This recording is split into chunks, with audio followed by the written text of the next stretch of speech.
Now at 11, what a change. Tracking snow showers tonight, how long they stick around, and the impact for that Thursday morning drive. IU fraternities and sororities on notice tonight because of health and safety concerns. Now we're taking a closer look at allegations in the Greek community and hearing reaction from students. Plus, police say 2 people found with gunshot wounds in different locations may be linked. We're digging into what happened near 56th and Georgetown. And solving crimes can be a science. Tonight we're hearing from Indiana's new DNA detective and showing you why state police say this first of its kind hire is so critical. Live from Indy, you're watching 13 News. NCAA tournament is still weeks away, but when it comes to March Madness, the weather has you covered. Look at this spring snowstorm in Minnesota. That system now taking aim at Indiana, and temperatures here feeling about 40 degrees colder than yesterday. Thanks for inviting us in. It's plenty warm in here. It's 11 o'clock and we've got snowfall and this cool down.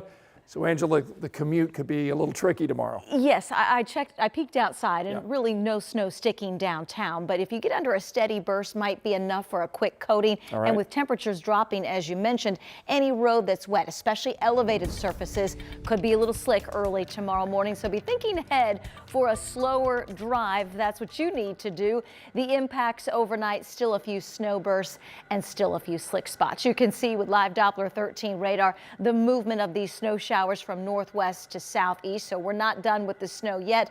Flurries around Marion County, some steadier snow showers building around Lafayette. This is expected to continue for the next several hours, and a cold start tomorrow morning. Morning temperatures in the upper 20s. Angela, thanks so much. Tonight, all fraternity and sorority social events at IU Bloomington are on hold.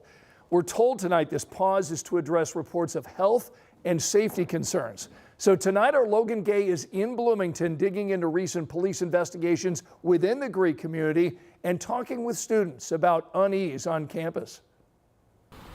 IU has a thriving Greek community, but even some of them say they support the university putting a pause on social events while they address these concerns from the community.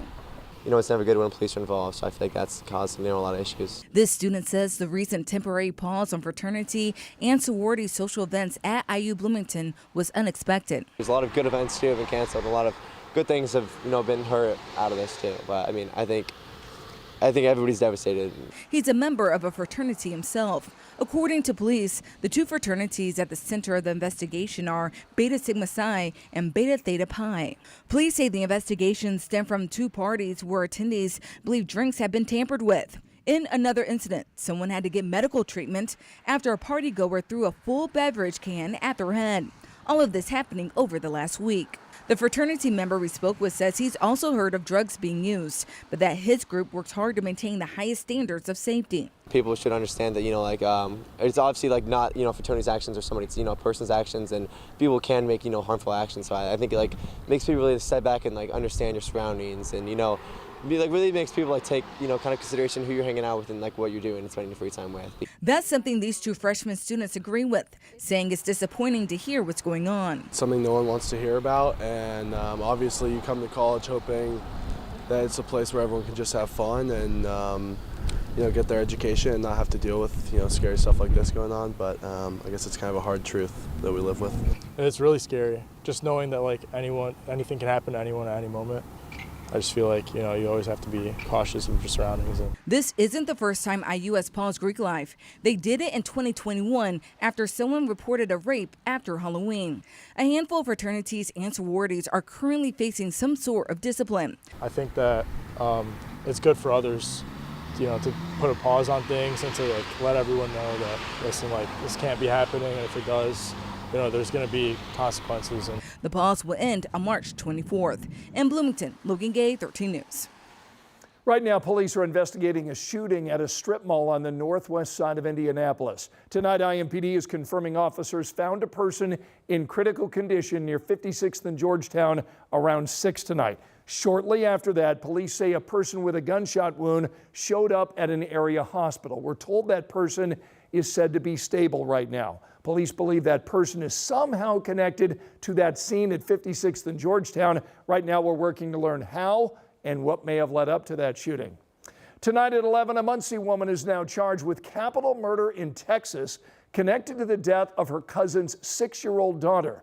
39-year-old Nakia Martin tonight is accused of drowning the child in a bathtub at a home in the Klein area, which is outside Houston. Now, according to investigators, siblings say Martin was trying to baptize them. According to the court documents, the drowning took place back in September of 2023. Martin was reportedly babysitting at the time while her cousin was here in Indiana. Investigators say during an interview, Martin told them she didn't mean to kill this baby.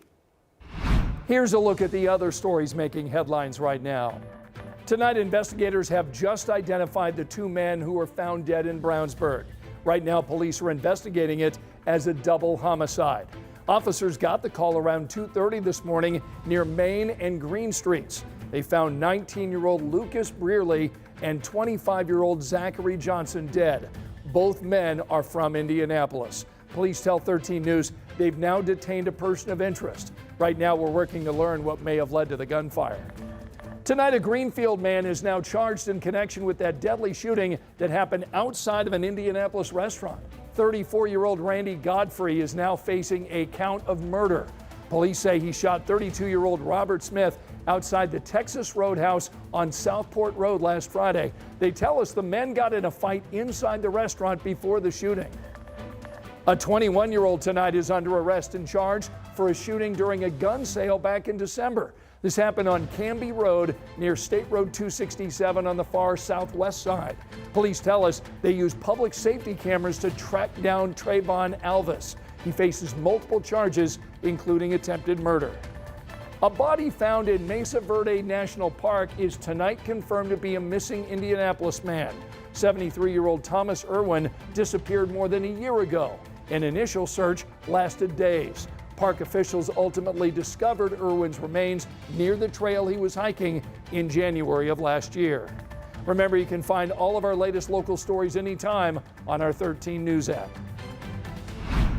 The success of forensic genealogy has exploded recently. Family trees and DNA tracking down killers and identifying the missing, often after decades.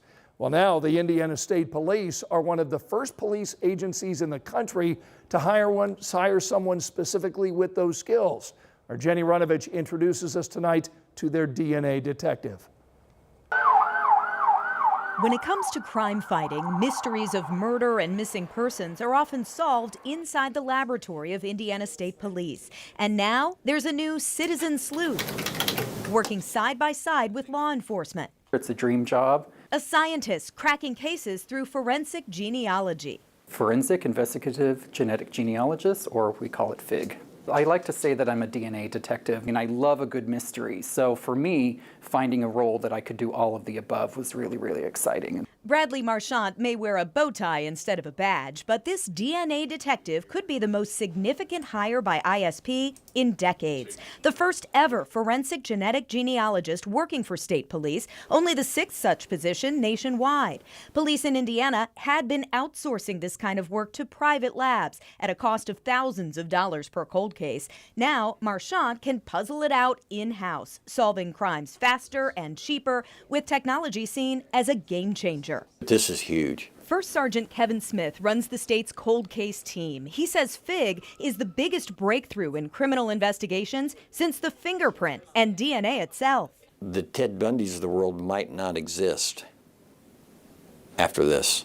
Give me that DNA today, 2 weeks from now, we'll probably know who it is. Here's why. Traditional DNA testing compares evidence to possible suspects in a national criminal database. But if there's no match, the case stalls. With FIG, it doesn't go cold. Marchant uses family trees to search for suspects, connecting relatives through DNA people upload to public genealogy databases like GEDmatch or Family Tree DNA. Those trees are going back, and we're looking for ways that they overlap. So we might have 2 individuals who are maybe third cousins of a potential suspect. And we find out how they are related, who are their shared ancestors, which would then be shared ancestors of that perpetrator. A staggering 50% of cases are solvable with this technique. Most famous nationally, the Golden State Killer. In Indiana, she just turned 8 years old, and 2 weeks later she was gone. FIG solved the April Tinsley case after detectives spent 3 decades trying to catch her killer. Forensic genealogy finally found their man in 2018. You know, that was the 6th case in the country. Now there's been hundreds and hundreds of them solved. And a few years from now, it's going to be thousands. Just last year, FIG solved the 1975 abduction and attack of 3 Indianapolis girls. And right now, it's being used to identify victims of accused Indiana serial killer Herb Baumeister through DNA and genealogy of bones found at Fox Hollow. These cases have had hours and hours and hours of investigative work put into them.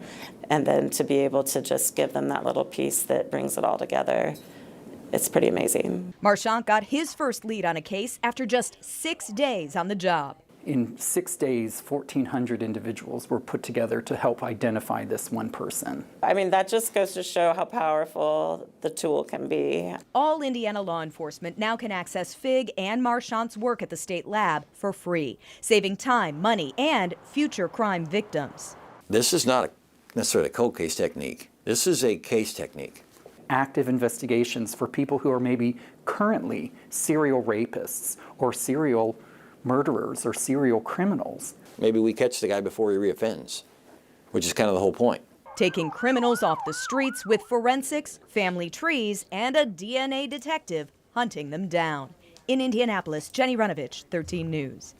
We want to let you know that you can help in this process. So if you ever took an ancestry test, just upload that info to GEDmatch or Family Tree DNA. The more people in the database, the more cold cases solved and missing loved ones identified.